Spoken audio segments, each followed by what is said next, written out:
guys, hi, welcome back once again. My name is Vaishali, and having learned quite a few things from, within, and through human interactions, and having pursued and completed my master's in business administration and clinical psychology, I today wish to talk about a quote, a saying, man proposes and God disposes. That in my understanding, to at least some degree, correlates beautifully well with an Urdu poem or a saying, खुदी को कर बुलंद इतना कि हर तकदीर से पहले खुदा बंदे से खुद पूछे कि बता तेरी रजा क्या है. Make yourself so strong or raise yourself to such heights that even God would ask you for your opinion before deciding your fate. It tells me a few things. Firstly, on a conscious level, it tells me that man or humans can make their plans. But at the end of it, it's God that decides our fate. And through that understanding and through that lens, it kind of tells me that we have no free will. And thereby, to a large degree, we are not accountable and responsible for our decisions, for our choices, and thereby our lives as well. And yet, having lost my father very recently, who was a fiercely ambitious man, who was a fiercely dedicated man, despite his handicap from the age of 4, having lived 70 plus years of his life with a severe kind of a disability, polio.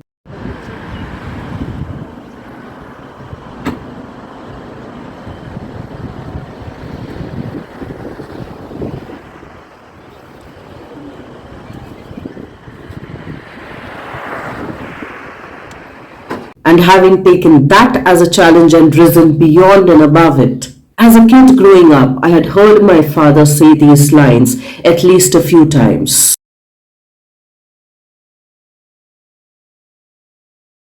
At that point in time, it felt like the biggest motivational lines that anybody could live by, that anybody could share that with somebody, that anybody could use that to motivate somebody else. And to a large degree, my father did embody, like quite literally embody those lines. He lived by those lines. To the extent that he quite literally manifested his entire life, or at least a large part of his life, into physical reality. Because manifestation quite literally actually means bringing the thing into evidential, tangible reality. He not only manifested his profession as a doctor, and not just any doctor, but a doctor with a huge reputation and a legacy behind him, wherein patients who were unaware of his passing away, of his demise, had quite literally come for his consultation only to realize that he had passed away, at least in the physical reality. Since he loved and enjoyed traveling, he manifested his travels across the country and even beyond that. To the extent that when we were kids and growing up, he had literally driven us on four-wheelers in our car across the country and even across the borders of the country. And since he did it so passionately as a kid, I did not see him as a differently abled or rather a disabled man. Here was this man who for most parts of his life was sitting behind the wheels and driving his own four-wheeler, using just half of his leg or one leg, given the strength that it had at that point in time. Here was this man who was punctual to a default, quite literally a default, because for most parts of his career and his life, if he decided to say leave home by 9:30 for his workplace or any other place, the time on the watch quite literally would be 9:30, not 9:29 or 9:31. And to a degree, admirably so. It showed his discipline, it showed his punctuality, which I also learnt as a default, only to later realize that at least to some degree, default settings of any kinds, when not kept in conscious awareness, can pose different set of challenges, at times unhealthy, at times healthy in themselves. We quite literally manifested, I and my brother, in that order specifically, into this physical reality which most people, for him, would not have thought possible. And if I may and can share here, that when my mother was 3 months pregnant and she was looking or asking for a baby's name, he had already thought of a name for a baby girl. And when anybody, including my mother, would suggest that he thinks of a name for a boy child as well in case a boy kid happens to take birth, He would quite in a very assured way tell them that my first child is going to be a baby girl. And the name of that baby girl had already been thought of before the girl even was born into physical reality. Which is I sitting right in front of this camera recording this video. And so given the trajectory of his life or the life choices or the decisions that he made and did not make. And from that saying that he used to say when we were kids, when we were growing up, in hindsight, when I think about it today, it has a different meaning for me. It resonates with me differently. It sits with me differently. Where at one point in time, it used to be motivational. Today, it has a different meaning. Today, it has a different reality. And today, the version of that reality personally for me is that when the individual or the banda, the human, that when khud or khudai जब एक हो जाते हैं तो खुदा और आपकी चाहत भी एक ही होते हैं और जब वो एक हो जाता है जब खुद और खुदाई एक हो जाते हैं तब चीजें अपने आप मैनिफेस्ट होती हैं तब चीजें अपने आप physical tangible reality में आती हैं that when the essence of God or godliness within the human is in alignment with God itself, is in alignment with the universe itself, manifestation naturally happens because it quite literally becomes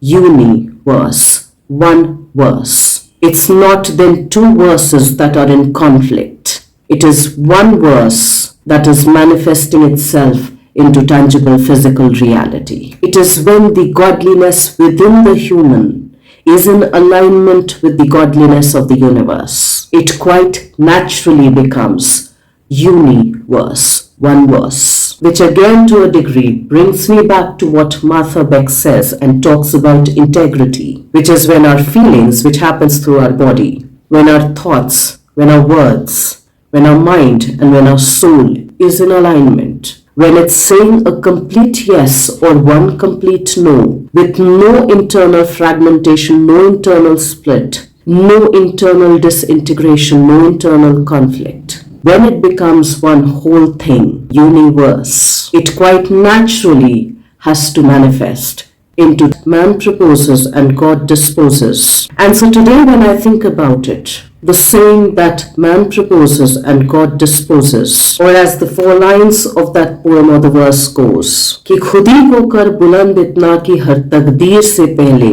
खुदा खुद बंदे से पूछे कि बोल तेरी रजा क्या है. In my understanding, what it's actually saying is that becomes so integrated and becomes so aligned, becomes so wholesome and becomes so whole, that God's desire and your desire becomes one and the same thing. That the godliness within us, which is the universe talking, which is one verse talking, is not and does not remain disintegrated as God and his fellows, as God and us, but it rather becomes as the essence of God within all of us. And on a different note, on a different thought, whether we consider the line, man proposes and God disposes, or whether it's even saying, ask and you shall receive. In a way, it's also talking about clear communications, about clear interactions, clear and specific communications. And through the lens of psychology, it becomes a little more important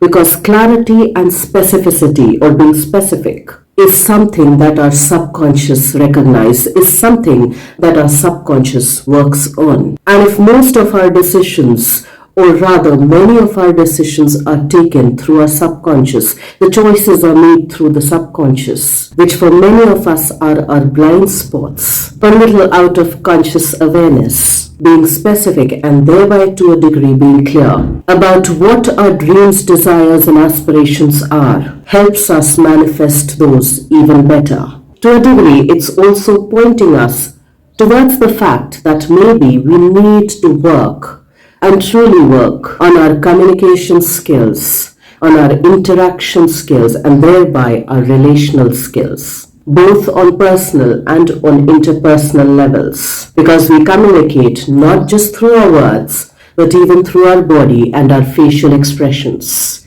through our tonalities of the words, through the context in which the content is presented, is expressed, On another level, on another step, it's also telling us that God wants to deliver to us. God wants us to fulfill our own dreams, desires, and aspirations because they are a form of creative manifestations. They are an embodiment of fulfillment, which quite naturally, to a degree, creates joy and harmony. And when we have more joy and more harmony, there's quite naturally lesser conflict, lesser distress. And yet, it's important to recognize that whatever we wish to manifest, the dreams, desires, and aspirations that we want to manifest will be manifested, will be delivered to our home address. And when I say home address, metaphorically, I'm talking about the place and the space wherein we are most aligned and most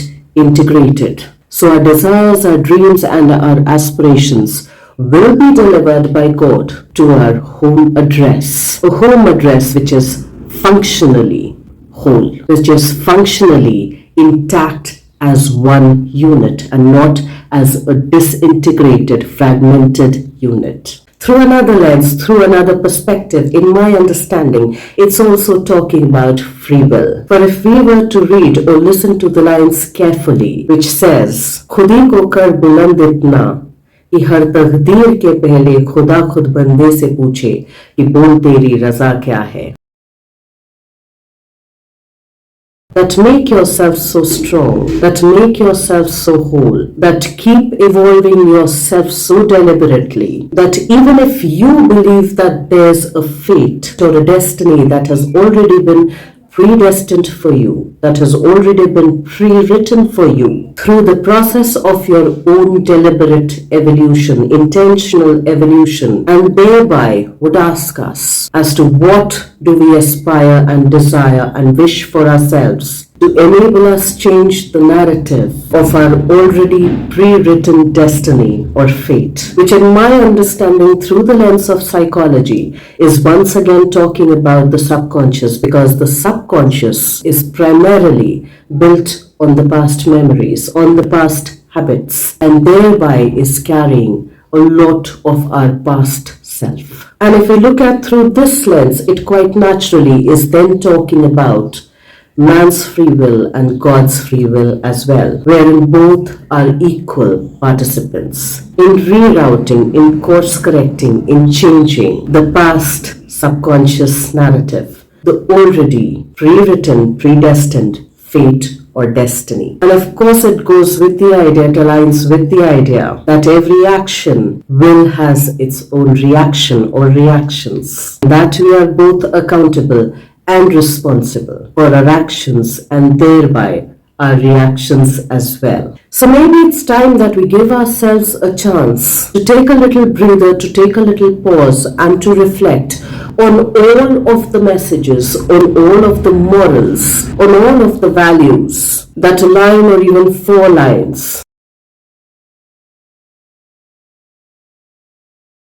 can represent for us, can help us build broader and deeper perspectives and insights. Let's try and work towards our own evolution. Let's try and work in an integrated way where man proposes and God disposes, manifests as one whole, complete, integrated thing, where we are able to recognize the godliness within us, the Buddha within us, the Krishna consciousness within us, the Allah consciousness within us, the Jesus consciousness within us, to align and integrate with the consciousness that we call as God. For it is only when that happens where the saying, ask and you shall receive, will be handed over to us, will be delivered to us, because we are finally able to handle it well. Let's try and think about all of those aspects, and I will see you once again the next week. Till then, stay tuned in.